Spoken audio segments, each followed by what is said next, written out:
Hello નમસ્કાર મિત્રો, આપણે અહીંયા સ્વાધ્યાય 6.2 ક્વેશ્ચન નંબર 2 અને આપણે 3 અને 4 જોવાના છે કે જેની અંદર જે અસમતાઓ આપેલી છે તેને દ્વિપરિમાણીય સ્વરૂપની અંદર યામ સમતલની અંદર આપણે આપવાનું કીધું હશે કે આપણે આગળનો વિડીયો જોયો કે ક્વેશ્ચન નંબર 1 અને 2 કઈ રીતે આપણે યામ સમતલની અંદર મેળવી શકતા હતા, તેવી જ રીતે આપણે અહીંયા ક્વેશ્ચન નંબર 3 અને ક્વેશ્ચન નંબર 4 ને આપણે યામ સમતલની અંદર ગોઠવી અને આપવાના છે કે કઈ પણ અસમતાઓ આપેલી હોય તો તેને આપણે યામ સમતલ ઉપર કઈ રીતે મેળવી શકીએ। તો તમે જુઓ વિડીયો કઈ રીતે એને યામ સમતલ ઉપર અસમતાઓને ગોઠવી શકાય, તો તમે જુઓ વિડીયો।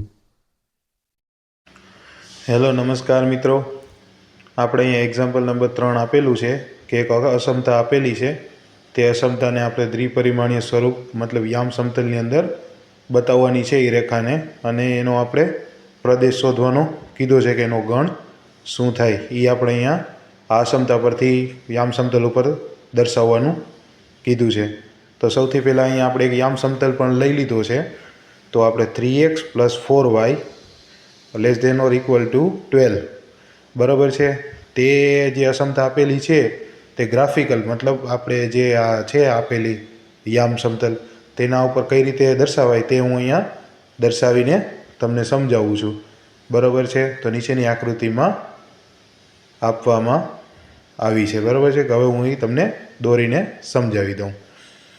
તો તમે એ જુઓ, મેં અહીંયા દોરી દીધી છે, બરાબર છે, કે 3x + 4y = 12, એટલે એનો જે નીચેનો ભાગ છે તે એનો પ્રદેશ થશે અસમતાનો। હવે કઈ રીતે આવ્યો તે તો અહીંયા આપણે સમજી લઈએ।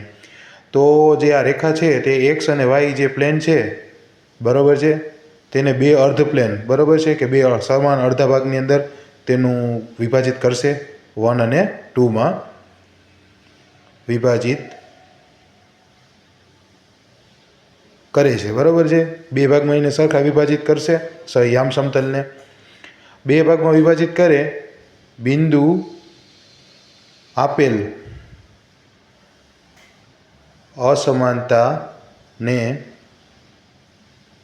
સંતોષે છે કે નહીં, બરાબર છે, કે જે આપણે બિંદુ નક્કી કર્યા છે તે આપણે આપેલી જે અસમતા છે તેને સંતોષશે કે નહીં તેને નિર્ધારિત કરવા હાટું થઈ અને આપણે એક ટૂંકમાં એક બિંદુ લેવું પડશે, એક ઓરિજિન બિંદુ કે જેને આપણે ધ્યાનમાં લઈ અને એના પ્રત્યક્ષથી આપણે એ રેખાને માપી શકીએ કે તે રેખા તે યામ સમતલને સંતોષશે કે કેમ, બરાબર છે। તો બિંદુ આપણે કયું ઓરિજિન બિંદુ સિલેક્ટ કરશું, તો બિંદુ 0 0 x0 અને y0, તેના પરથી આપણે નક્કી કરશું કે અસમતા છે તે ખોટી છે કે સાચી છે।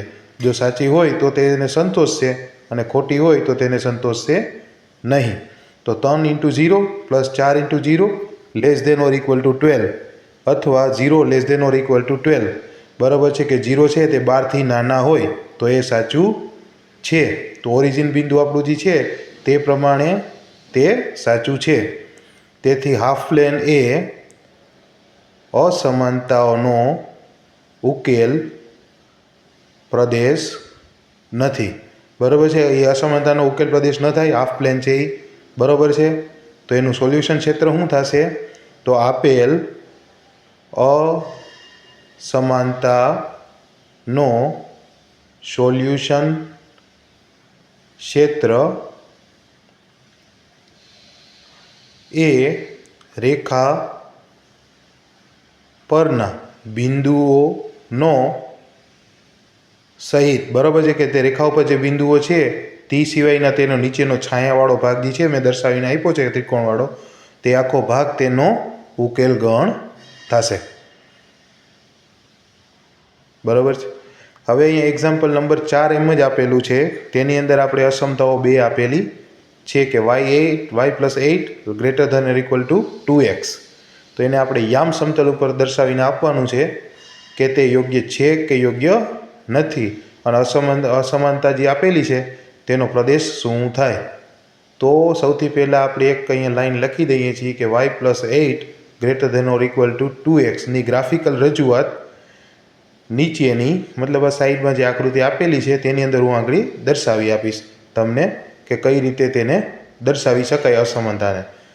તો તમે જુઓ, સિમ્પલ અહીંયા મેં દર્શાવી દીધી છે, તો આ રીતે આવશે y + 8 greater than or equal to 2x. તો અહીંયા છાયાવાળો ભાગ કયો છે? તો ઉપરનો ભાગ જે ત્રિકોણવાળો મેં બનાવ્યો છે રેખા ઉપર, તે ભાગ છે તે તેનો ઉકેલ ગણ થશે આ અસમતાઓ માટે. તો અસમતાઓ શું છે કે રેખાજી છે તે બે અડધા સમતલની અંદર જ ભાગ કરી દેશે બે પ્લેનના, બરાબર છે. તો મેઇન પ્લેન છે તેને આપણે બે સરખા ભાગની અંદર વિભાજિત કરે છે. એ થઈ ગયું. હવે આપણે બિંદુઓ આપેલ, હવે આપણે આ બિંદુઓ જે સિલેક્ટ કર્યા છે તે આપેલ અસમાનતા જે આપેલી છે તેને નિર્ધારિત, બરાબર છે, કે તેને સંતોષશે કે કેમ, તેને નિર્ધારિત કરવા સાટું આપણે એક બિંદુ ઓરિજિન લેવું પડશે કે જે ઓરિજિન ઉપરથી આપણે નક્કી કરી શકીએ કે આપેલી અસમતા છે તે સાચી છે કે નથી, અને સાચી હોય તો તે એનો ઉકેલ ગણ કેટલો થશે, બરાબર છે. અહીંયા તો મેં તમને આ ફિગરની અંદર બતાવી દીધું છે, નકર તમને સમજાય એટલા માટે મેં પહેલાં ફિગર દોરી અને રાખી છે, નકર હું પણ સાથમાં પણ દોરી શકતો હતો, પણ તમને સમજાય એટલા માટે. એમ બિંદુ 0 0 તરીકે સિલેક્ટ કરીએ આપણે, બરાબર છે. તો 0 તમે રાખો ત્યારે તો 0 + 8 greater than or equal to 2 × 0, બરાબર છે. અથવા આપણે આને આમ કહી શકાય 8 greater than or equal to 0. તો એ સાચું જ છે કે 0 કરતાં 8 મોટા હોય તો આ જે અસમતા આપેલી છે તે સાચી છે. તેથી નીચેનો ભાગ આપેલ અસમાનતાનો ઉકેલ પ્રદેશ નથી, બરાબર છે. જે ઉપરનો જે ભાગ છે, બરાબર છે, તેનો ઉકેલ પ્રદેશ નથી. અને આપણે જોઈ શકાય કે કોઈ પણ, બરાબર છે, કોઈ પણ બિંદુ આપેલ અસમાનતાને સંતોષે છે, બરાબર છે. કોઈ પણ બિંદુ આપેલી અસમાનતાને સંતોષે છે, બરાબર છે. તો તમે અહીંયા આપણે લઈ શકાય કે એનો ઉકેલ ગણ શું થાય? તો આ આપણે જે અસમાનતા આપેલી છે, તો આપેલ અસમાનતાનો સોલ્યુશન ક્ષેત્ર, બરાબર છે, એનું સોલ્યુશન ક્ષેત્ર શું થાય?